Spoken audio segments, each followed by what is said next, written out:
जात पात पूछे नहीं कोई, हरि को भजे सो हरि का होई। तो हम ठाकुर जी को, हम भगवान को अपना परिवार के रूप में हमारे पूर्वज मानते आए हैं। मंदिर जो है अपना सनातन धर्म के 3 स्तंभ में मंदिर एक स्तंभ माना जाता है। न खोदने वाला कोई हिंदू, न खुदवाने वाला कोई हिंदू, न जांचने वाला कोई हिंदू। उसके बाद भी वो कहा जाता है कि मंदिर सनातनी हिंदू का है। हम लोग रामानंद परंपरा के हैं और पर हमारा सनातन कैसे बचा हुआ है कि हर कदम पर हमें मंदिर। आप यहाँ गंगा तट पर हजारों वर्ष की विरासत में नहीं, गंगा के तट पर हजारों हजार के मंदिर आपको ठाकुरबाड़ी के रूप में, अपना बिहार में ठाकुरबाड़ी कहते हैं, अन्य प्रदेश में उसको मठ कहते हैं, नहीं हमारे गुजरात वगैरह में उसको मंदिर कहते हैं। तो भगवान की सेवा और संत की सेवा जी। और ये हजारों हजार वर्षों से हमारी परंपरा के एक महान हिस्सा और धरोहर माना जाता है जी। आज मैं मौजूद हूँ महंदपुर गांव के इस ठाकुरबाड़ी में। ठाकुरबाड़ी की ये मान्यता है कि ये बहुत प्राचीन है और यहाँ से बहुत सारे श्रद्धालु जो हैं दूर दूर के वह आते हैं यहाँ पर दर्शन करने के लिए।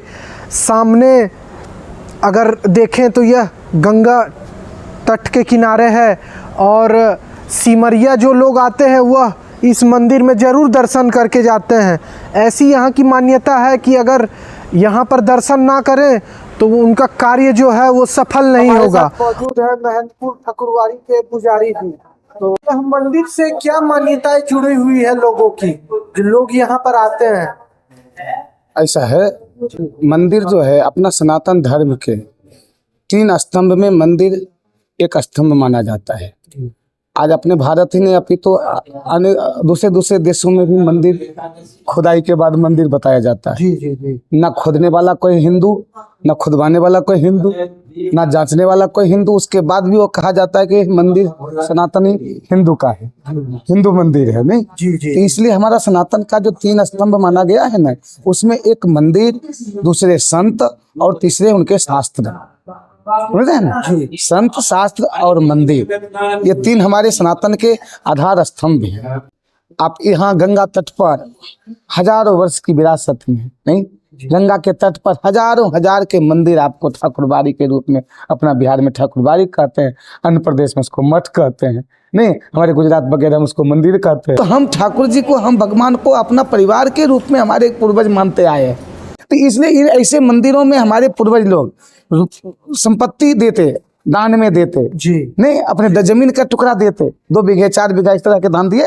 अपने इस मंदिर में भी है, अपने त्यागी बाबा ठाकुरबाड़ी में भी है। तो ये हमारी परंपरा की, संत आते थे तो उनकी सेवा होती थी।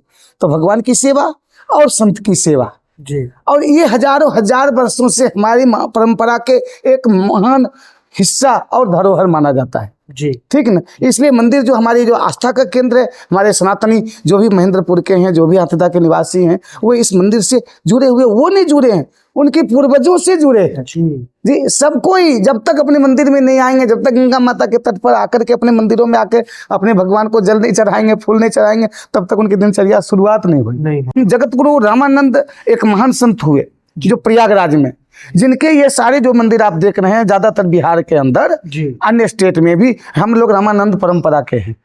और रामानंद ने एक संदेश दिया, उस समय मुसलमानों का शासन में उनका अवतार हुआ, समझ रहे हैं। उसमें आपके देश में मुसलमानों का अत्याचार और शासन था, बर्बरता थी, और उसमें भी उन्होंने राम भक्ति की गंगा बहा दी और सुंदर सूत्र दिया, बुआ सुंदर सूत्र दिया, जात पात पूछे नहीं कोई, हरि को भजे सो हरि का होई।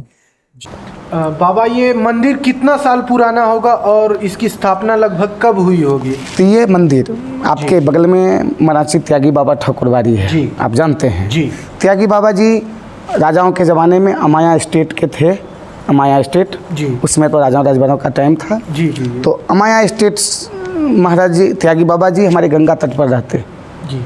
मराठी गाँव के क्षेत्र में थे, इसलिए मराठी गाँव के त्यागी बाबा कहलाए, समझ रहे। पर वो मराठी गांव से उनका दूर दूर तक को कोई नहीं लेना देना नहीं, वो मराठी गांव के नहीं थे, वो मराठी गांव के क्षेत्र के सीमा में गंगा तट पर रहते थे, इसलिए मराठी गांव के थे।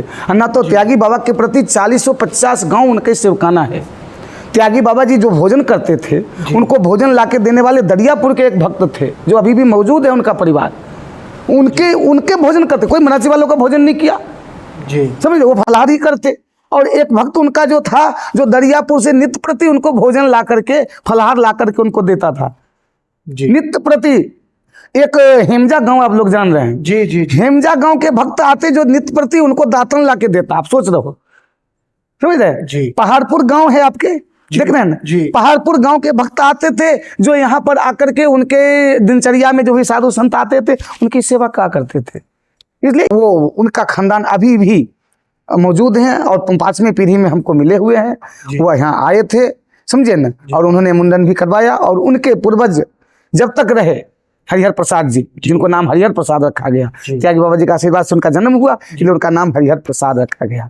तो जब तक हरिहर प्रसाद जी उनके पुत्र जीवित रहे तब तक हमारे मंदिर में चावल वगैरह की सेवा करते रहे।